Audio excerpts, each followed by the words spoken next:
Ladies and gentlemen, Healthy Criticism here. I'm still battling this illness, and ibuprofen is the only thing that makes me feel normal for the time being. But what also makes me feel a little bit better is playing this game. This is Of Life and Land. I've had the pleasure of playing the point 1 release, the 1.0 release rather, that is coming out on May 16th, and the embargo for that is May 15th, or whenever you're watching this video. I've been having a lot of fun with it. It's a great game, actually. I don't have too many complaints about it, although I am stuck on a little bit of a production issue with one of the resources that's kind of preventing me from progressing through a little bit further. But before any of that is addressed, we're going to take a look at the options menu. I do want to mention that this is developed and published by Curator and also published by MetaRoot, which MetaRoot is somebody we're familiar with, and the key was provided to me graciously, so thank you very much to whoever decided to keep me in their scopes. And we got some display options here. This is having the same VSync issues that New Life or New Cycle was having for me. I had to kind of fiddle with it. Eventually I had to disable virtual synchronization because I was getting a lot of stuttering, and without it I was getting a lot of hiccups, but it was a lot smoother, so I kind of decided to stick with the hiccups, and I don't believe I'm getting the hiccups right now, and I don't want to mess things up, so I'm just going to keep things the way that they are. We got borderless full screen options here, FPS cap of 165, that's my new monitor's refresh rate. We got the UI scale. Do enable this if you do enable VSync, by the way. This is going to save you a lot of trouble. VSync by compositor, it's going to make things a little bit easier for you. Got some camera options here that I haven't really messed with. You can increase the FOV. I feel like it's perfectly fine for the time being for me. Graphics, not a lot, and honestly I had to turn off anti-aliasing because of how high res my monitor is already, but also because of how much it was taking the performance. Now I figure if you have a 1440p monitor or a 1080p monitor, or even a regular 4K monitor, you should be fine. I have an ultra-wide 4K, so it's a little bit higher resolution than that. Got some shadow quality options, SSAO and view distance. You can change those too without having to restart the game, but you do have to restart the game if you change the shadow quality. Sound here is pretty much more than I would have expected. You got master, music, ambience, effects, UI actions, and UI notifications. Usually these two are under effects. It's nice to see them separated. I do appreciate that. Streamer mode, it kind of censors some of the music that might not be properly licensed, even though it says it all is. You might get some hits. I am not worried because I don't get any monetization yet, so who gives a fuck? Mute the game in the background and play sound when a person dies prematurely. I've lost a lot of people, and I'll get into it. We got input, if you want to change some things, which is nice. Gameplay, you can save automatically every day, not every minute or so. There's no minute timer, it's just a day timer. Skip intro story is probably something I have to explore because every time I start the game, it has to show me some intro that I can skip, but I have to mash a button. So this is probably what this is. Display theft notifications, snow paths, and so forth. This is just stuff to tailor your experience to your desire levels. Integration, obviously I'm not streaming, and mod support. It's nice. It's really nice. I'm gonna go back. I want to hit start new game so I can show you what it looks like.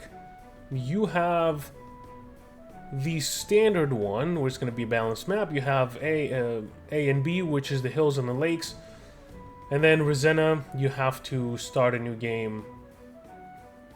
You have to play, you should play. It says the scenario should be played after Curator, which Curator will help you get in the meat of the things. So we're just gonna hit continue here because I already have a save file. And without wanting to drag this video out too long because I have to cough every few minutes, this is Of Life and Land. Now you may be seeing a lot of things going on around here. It's not that many. So the basic thing about this game is that you have to keep your people happy, you have to meet their needs, and then you progress through the next level of building. It's not quite Anno, but it has the same principle an idea is just met in a different way, right? So there's no citizen categories, there's no upgrading the building to the next level. You just unlock the next level to build, if that makes any sense. So I'm on level 3 now, because that's the furthest I've been able to go. But this is the map that I started on, right? This is how I kind of messed up the game. This is where I started. And then we're going to hit the M so we can go on the map. But I chose the lakes when I started my new game. And I was like, what the hell is going on? So then I open the map, I go to the lakes, and I see this, right? I see a whole new map with 10 villagers, now down to 1. And for a very long time, I was neglecting them. They went through a whole winter, a whole 2 years, without any attention. They were just sitting here, kind of surviving. They're not doing much, but I still had all 10 of them here. Now, that did not go smoothly at all. They all started dying on the second winter, even though I had already uncovered them, discovered them. I tried to make them survive. I tried to get them to build a bunch of things. It wasn't going very well because they did not want to cut anything, and I don't believe I had that down yet, the forester camp, so they were not producing any wood, which was very unfortunate. So they all started perishing one after the other, and for the longest time I had 3, and then I had 2, and now I have 1. And the only way to start a new settlement or increase population in the settlement that I know of personally at least is by building a community center. By the way, I appreciate that they spelled center the right way. And then you can accept new settlers as they come in to your city, which is what I did there on the top left, but that you may have missed. I don't know how to share villagers, or even if that's possible. You can share resources if you hit the map. You can hit transfer, and then you can choose where you want to send it from and where you want to send it to. And it shows you all the resources you have available to send, and you can kind of send them. I don't know, I have one of these, but that's interesting.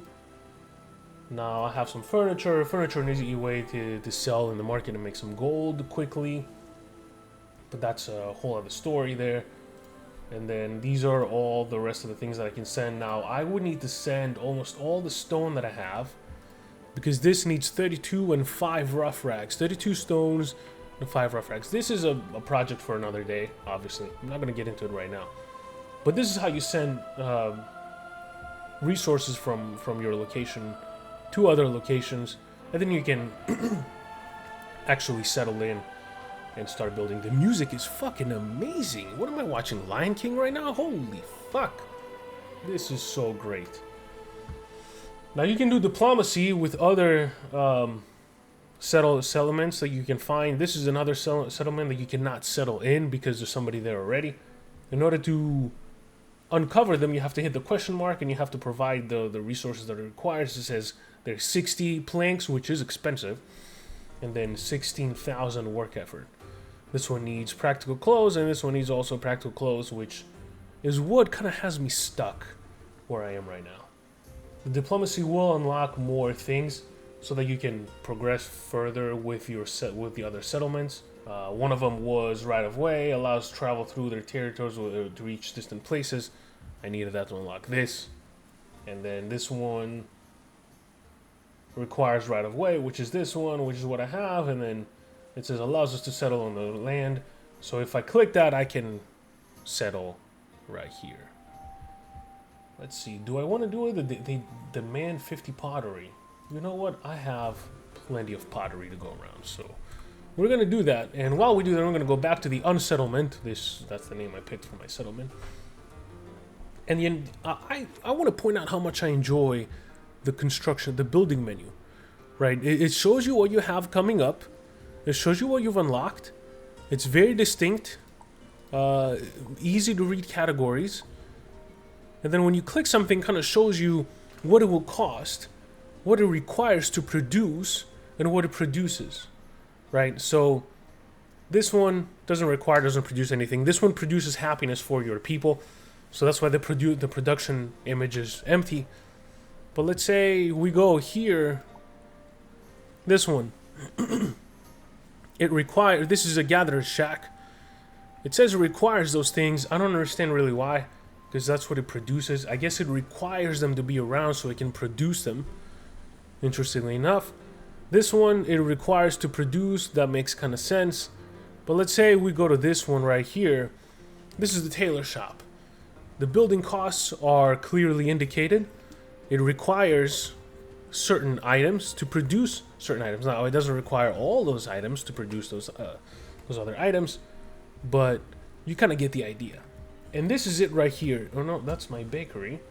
This is it right here. This is the tailor shop, right? So when I click on one of my settlers here, we can go into their needs. Most of them are being met right now. But what is not really being met at all is the clothing. And I've tried my hardest to get the clothing up and running. But it's just such an impossible feat. This guy right here, he's not even on level 3 yet. Let alone level 4. So practical clothing is not being fulfilled by this guy.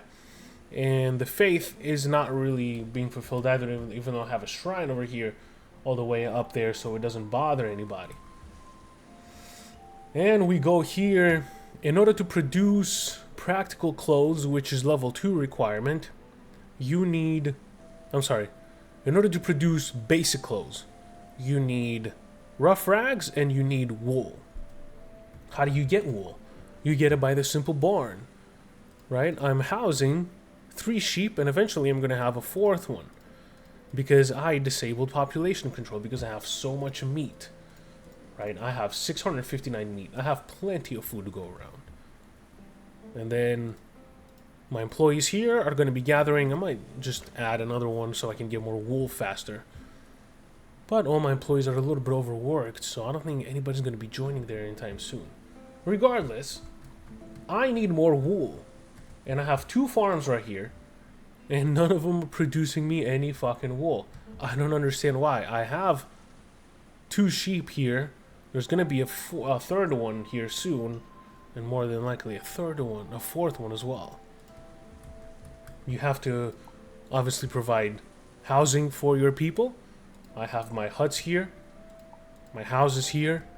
And there's another house that you can build that I cannot quite build just yet. Because I don't have all the required things that they need. Like it needs copper parts. I don't have any copper parts. And what is the maximum? 10. So that's why I'm not picking up any stones anymore. So what I need to actually do is send transfer to the lakes stone. And we're going to send them 35. You know? And then it's going to automatically be done. You don't have to worry about looking at it. And if we go back to the lakes here, what did this need in order to be built? You needed some 5 rough rags. I do not want to send the rough rags. I really don't. Because I absolutely need them. I need them in order to create more clothes, right? So anyway, basic clothes needs rough rags and wool. And then to make practical clothes, not only do you need basic clothes, but you also still need rough rags and you need grass. And grass is what's being used to make rough rags. So I have plenty of grass. Maybe I can send them the 4. Maybe I can send them the 4 things that they need there. So I'm just going to do that. I'm going to add the lakes, rough rags. Where is it? Here. I'm just going to send them 4 because why not? You know, and the reason why I'm sending them 4 anyway is because I have reached my limit of what I can produce. So I might as well. Because the limit is 10. And I was at, I was like a 9 or something. So, or 8. But eventually they're going to start working on it again. You have seasons. Right now I am on spring. We're going to go in summer, autumn, and then we're going to go into winter. Right here. The winter is not too harsh. It does kill all your crops. I put them down myself, these guys. And then the rest of them were there before. Now, one thing you need to know is that you can actually build plants and trees on every single block that you see empty, and you should do that. That's something that you should do. Especially the trees, they take a long time to grow, but once they grow, the ones that grow the slowest, obviously, they're going to be the ones that give you the better bonuses. So this one, for example, it gives you a lot of fruit, leaves, wood. This one gives you exotic fruit, which is pretty nice. So when you go around and you see nothing on a block, you might as well put something down and let it grow so that you can benefit from it in the future. Hovering over the building is going to show you green dots means that there's something there for it to do, and then black dots means there's nothing there for it to do. But also it shows you the range of the building, right? So when you see this, there is something in that block, but it's not something that this building can interact with. This is something a gatherer's hut would interact with. So the best thing to do is destroy those two, like so. Go back into your building, and then I really want to do more palm trees here so I can get more exotic fruit. And then boom, once those are planted, you're going to see that turn into green. You can rotate the camera freely as you wish, which is really, really nice. And that right there is also grass. We're going to get rid of that, and we're going to build another palm tree. Bam. It takes a while to build. It takes a very long time to grow. But the bonuses are going to be absolutely worth it. So this is my Forester Lodge. He will be cutting down trees, collecting leaves, and all that good stuff. And you absolutely need all of those. The leaves are being used as food for the animals. And that's kind of where I'm stuck right now. So this is my community center. I have my guild house here that kind of trains people on being a little bit better. It creates job specialization, educates adults, educates children, which is really nice. You only need one per map. You don't need too many.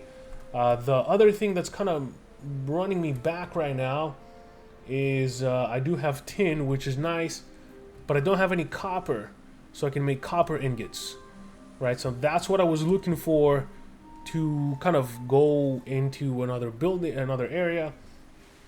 I might as well unlock this in the meantime, and let's see, my trading thing here is probably hogging all the pottery. Yep, so we're gonna not provide any of that, and we're gonna be selling what we have, but in the meantime we're gonna be using it for that quest as well. And there you go. This is the marketplace. This is where you trade. I do have to say they overcomplicated trading. I'm not a huge fan of the layout here, honestly. So if you want to sell something, let's go to materials. Right, I want to sell furniture. As soon as I make a furniture, I want to sell it. So what you have to do is provide over 0. So the marketplace will provide this item internally as long as we have more than what the set threshold is. Nah, I don't think this is the best way to go about it. Maybe it should have been like, hey, provide this many, you know? Not the threshold. So if I want to provide 5, then I want to cap it at 5. And if I want to keep my inventory at 1,000, then that's better, right? So don't do it the ass backwards way. This is one of the few criticisms I have about the game. It's just how it handles the trading. It's a little weird. It's a little unintuitive. Once you get used to it, you understand it, you can use it. It's just not optimal, right? There's certain items I want to keep a minimum inventory of. And that's what the provide over is, right? It will keep the inventory where you want it at, like, let's say I want to have at least 20 of those things. Well, no, I want to sell at least 20 and leave the rest of my inventory alone, right? So I still want to be making money off of it, and then any excess can fluctuate. I don't need a set excess of said item. So that's the only downside I have about that. And that is pretty much the game, in all honesty. So as long as you keep your people happy, you keep their needs met, and you keep them met for long enough so that you can progress to the next level. So this guy's really close. He wants an offspring, right? Well, go fuck somebody then. I don't know what to tell you. I can build another house, right? I don't have any copper. Maybe I can buy some. Let's see if I go here. Sell over 2. Let's not worry about that. So I want to buy until I have 5, right? And I'm gonna be requesting until there's 5 internally from other marketplaces. Yep. So hopefully soon I'm gonna have 5 of these things, and what I can do is once I have enough planks, which I don't seem to have any at the time. For the time being, planks are being made here, and this one is the priority to make planks, but I do have a lot of raw wood, so I don't know why they're not making any planks. I gotta tell you, it's really hard to talk with with my throat wanting to cough all the goddamn time, but it should be good. Wrapping it up here. This is how you make furniture. Furniture sells for 65 gold. That's a perfect way to make money, in my opinion. And this is where you have all your wealth here. So, what are they bringing with version 1? It's going to be the new maps. You get soap. You get the cesspit UI. This is the cesspit right here. This is where they put all the dirt. And the cesspit UI kind of shows you what happens. You put dirt on the cesspit, and then it gets into the environment so that it can be created as fertilizer, so you can just fertilize your plants. You get new warnings. You get the guild house tips. So if you go here, you can kind of read what each thing does, which is really nice, instead of just telling you the name of it. And then you can pause quests and tasks in order to manage your village a little bit easier. So yeah, that was what is prompting them to release this game on version 1. Do I feel like this is enough of a game for a version 1 release? I would say that I've seen worse version 1 releases. This is certainly not raising any questions, if that makes any sense, in my opinion, right? I'm more than happy with what I have here so far. And that's not at all because it was provided to me. I've been critical about games that I've been provided keys for before, if they didn't deserve the praise. This absolutely deserves the praise. I have had a hard time putting it down, if I'm being quite frank.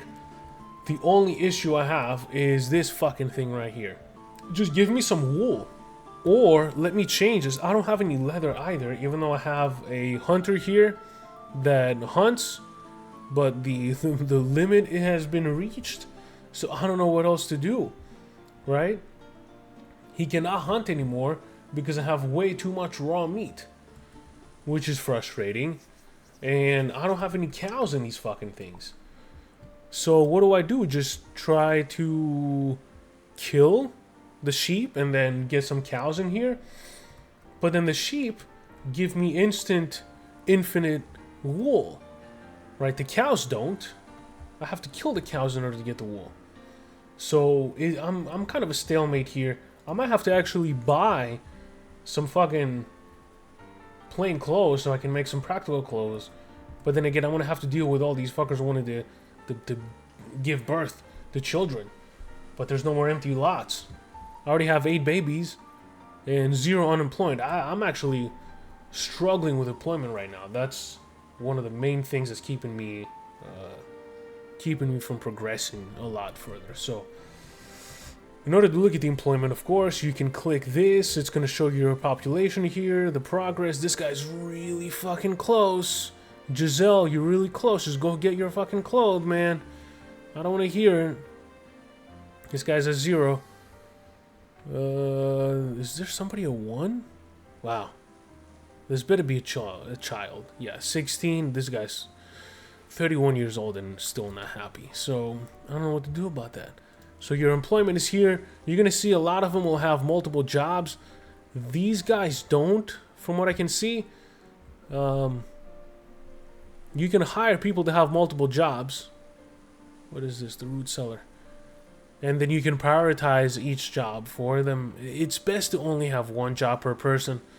Their workload is already high enough as it is. Storage just shows you everything you have here. Census, this is going to be population. So we have European hares going down. The rats are going up. So maybe I can change this guy. Well, I can't because my meat storages are already fucked. So hunt rat is all the way on the bottom. I'm gonna put it on the top because there's a lot of rats. I think if you bring more cats, let's see, cat population is very low. So I don't know what happened to spike that so much. But anyway, hopefully we're not gonna have a black plague over here.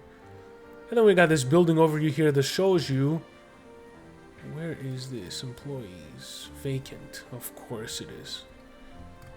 Which one was that? This one? It's this one. All right, somebody's gonna have a second job. No, nobody's gonna have a second job. Well. What are you gonna do? Yeah, I like this overview. It's pretty nice. It gives you useful information, and that's pretty good. So there you have it. This is of Life and Land, right? Am I butchering the name? Of Life and Land. It's kind of a strange name, to be fair. It is $25, and I believe it's going to be 30% off once it launches on 1.0, which will be tomorrow. If you're watching this video on the 15th. Otherwise, it's going to be on the 16th, and this is going to be a hard one to put down because I want to fucking get to level 4. Why is it so hard to get to level 4? It should not be so hard to get to level 4. Just make some fucking things, you know? Go in there and shear the sheep. I'm sure they love it. Shear the fucking sheep. It's right there. He's got 10 wool on him. Do I have to build 17 barns and keep the sheep in there to give him more wool? Or do I have to go here and waste all my fucking money? As you notice, nobody has given me any pots yet. So where's the wool? Where's the wool? Right here? Is anybody wanting to sell it? No, but they want to buy it. Everybody wants to buy it. Nobody wants to sell it.